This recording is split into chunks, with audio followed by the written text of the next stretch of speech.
Story 1. My school had 3 staircases along a very long corridor.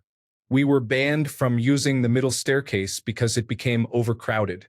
The ban was lifted once they realized it only made the other 2 staircases just as crowded. Story 2. Not being allowed to wear hoodies, jackets, or sweaters that lacked the official school logo. I was a high school teacher for several years. Both buildings I worked in were freezing, and having administration pull students out of my classroom during a 50-minute period and giving them detention instead of letting them learn is cruel and completely unnecessary, in my opinion. Story 3. If you throw snowballs, you get a 1-day suspension. The first long weekend after a snowfall, everyone would throw snowballs to get an additional day added to the long weekend. Story 4. Candy canes were outlawed because you could sharpen them to a point and use them as a weapon. I went to school in rural Washington. We definitely weren't somewhere that stabbings were to be expected. Story 5. I got Saturday school for missing a day of classes when I was 16. Seems reasonable, except I missed to complete my United States citizenship and officially become a citizen alongside my mom. It took us 12 years to go through the legal process. I had a note from my mother as well as a signed official federal form they give you to explain to school or employers why you were absent. Apparently, the only acceptable absence excuse was illness. I got punished for becoming a citizen. Story 6. The elementary school principal banned talking at lunch. If you were caught talking or even signing to someone, you had to sit by yourself on a folding chair with no table. There was a time when my mom came to eat lunch with my older sister and me. The principal suggested, "Oh, you should go eat out in the hallway with your daughters." But she replied, "I'm going to sit here with my daughter and her friends, talk to them, and enjoy their presence."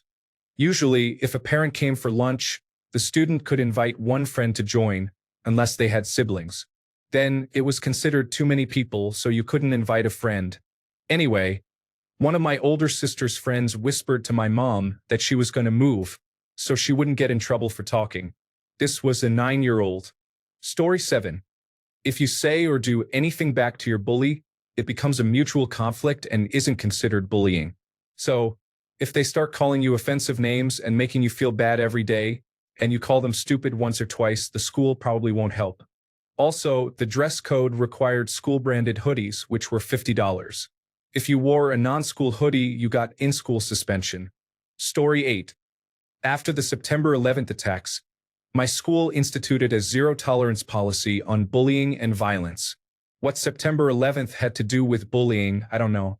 Anyways, on Halloween 2001, I dressed up as the guy from Clockwork Orange. He carries a cane around.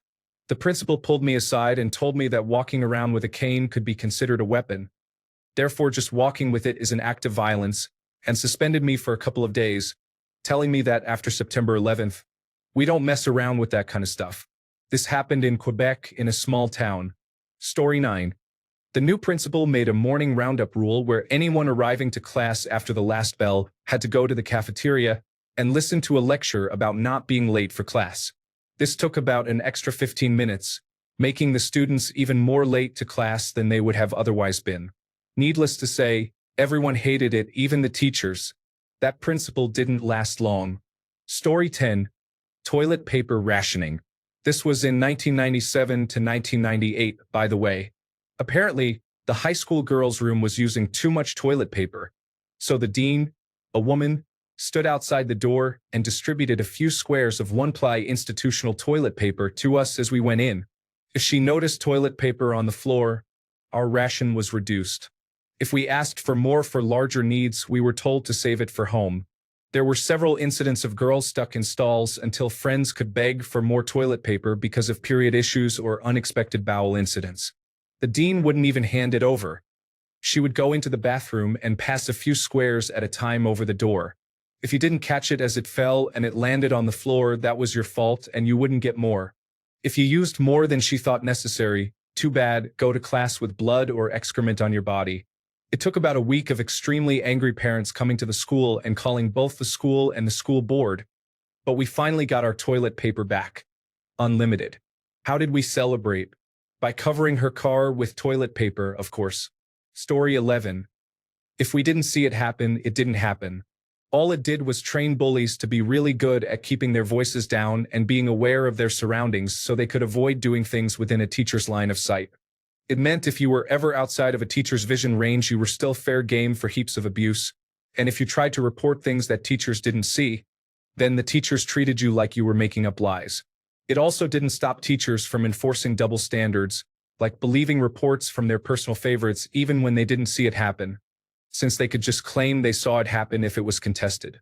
That school was basically a training facility to turn bullies into stealth experts. Story 12. I was sent to the principal in elementary school for getting a drink of water out of line, as in we walked down the hall in a formation and we had designated water drinking stops. To this day, I still remember the principal asking angrily, "Well, what if everyone started getting water without permission, and I still don't have an answer?" Story 13. It wasn't really the rule that was dumb, but the reason for it. In my last year of high school, the school issued a rule that all students had to wear student identification cards. If you didn't, you had to immediately go and pay for another identification card. While you can see how many students may have seen this as a way to skip class, the reason for this was the school shootings that happened the previous year. The reasoning was that it would be easier to spot who is a student and who is not a student to then see who has malicious intent, except that most shooters were students. So, story 14.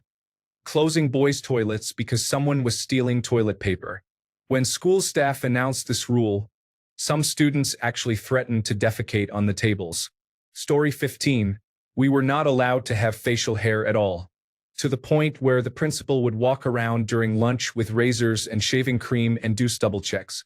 Absolutely ridiculous, and he would send many of us to the bathrooms to shave during lunch, no matter how small the stubble was. Story 16. I got a suspension for holding a stick. The phone call with my mom went something like this, only slightly dramatized. School. Mrs. Thiekwek, your son has been suspended. Mom. Oh my goodness, what did he do? School, he was holding a stick. Mom. Did he hit someone with it? School. No, he was just holding it. Mom. Did he threaten to hit someone with it? School, no, just held it. Mom.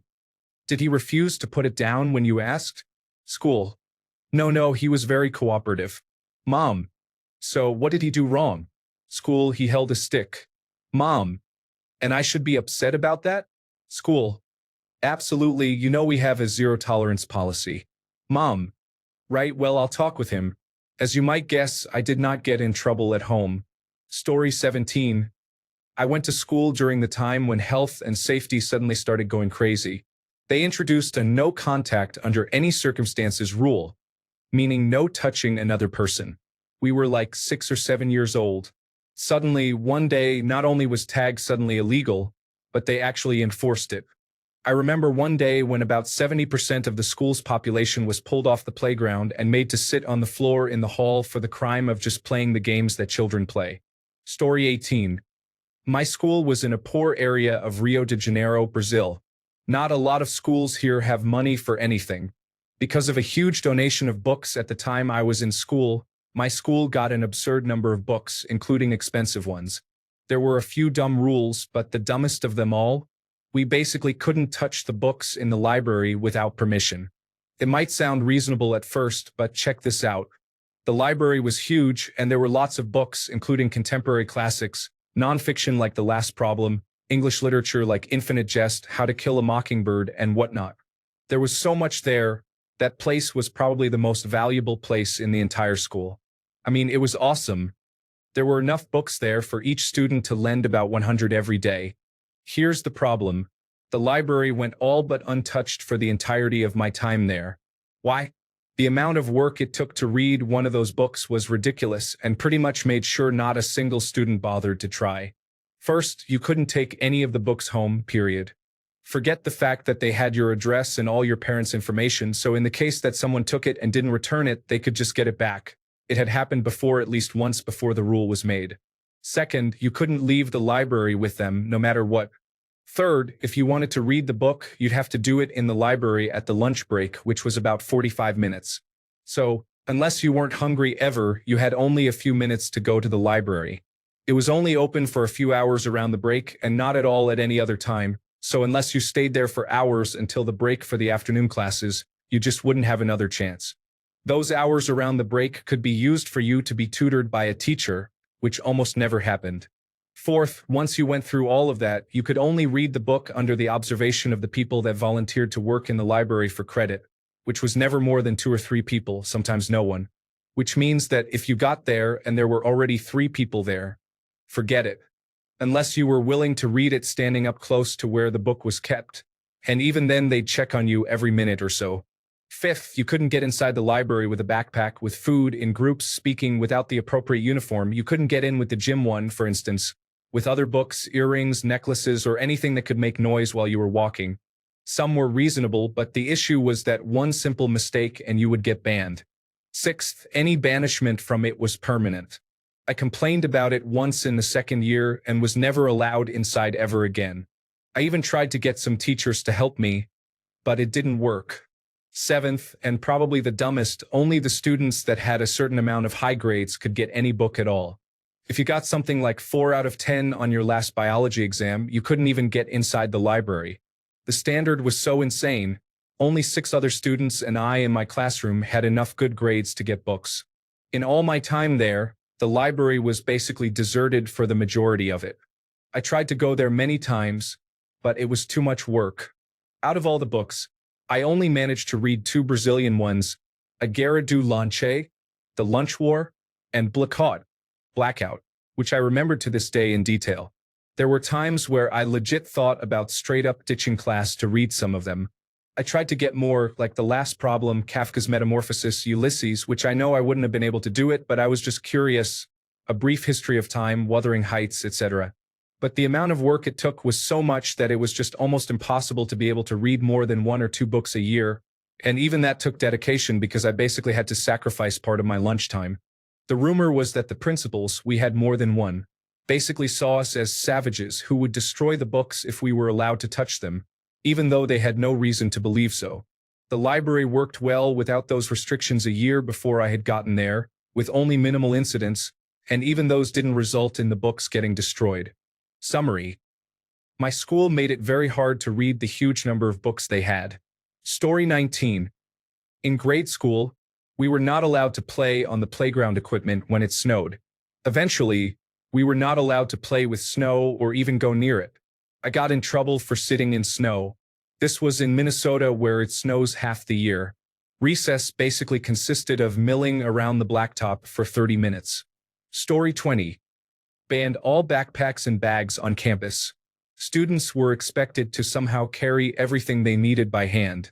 This was especially challenging if you had a non-ideal locker placement. Story 21. Locked the only boys' bathroom because someone wrote on the wall in Sharpie. It wasn't even anything rude or inappropriate, either. It was just the word "hi" or something like that. They didn't unlock the door until one boy wet himself, and parents threatened to sue. Story 22. You have to wear your tie all the way home. Some sad teachers would stand on the main road away from the school and try to hand out detentions, presumably in their own time. Story 23.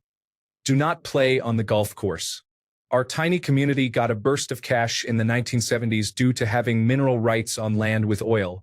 It was amazing some of the things we had access to for a school in the plains in Montana. Computer lab, ceramics, photography, and a freaking laser. They also bought the grade school a miniature golf course in the center of the playground. A majority of the playground was concrete squirrels, turtles, and a whale. These looked like a lot of fun to play on for a kid. We could not touch them. We could not get near them. We could not land our Star Wars figures on them, incorporate them in our games in any way, or even walk near them when running from someone playing tag. Once in physical education, we got out the clubs and played a few rounds in my entire time in school. Other classes never even got that. After about 30 years, during a student cleanup, they got some of the upper-level high school kids to take hammers to them and pulverize them. Do not let your underwear show. This was directed at the girls when Madonna was in fashion. One school official went to war on visible bra straps. While no girls even attempted copying Madonna, this official was making a preemptive attack. She made announcements and would bust girls in the halls. About this time, the varsity boys basketball team got new uniforms. Rather than spend money on the other teams, their old uniforms were given to the junior varsity girls team. Jerseys with huge arm and neck holes made for 17-year-old boys were now being worn by 15-year-old girls. Girls that were as active as possible and in public. If they posed for a picture, you could almost not see their bras. While playing, the front of the jerseys flopped from side to side. At least one cup would be visible at any time. Suddenly, girls' basketball got a lot more popular.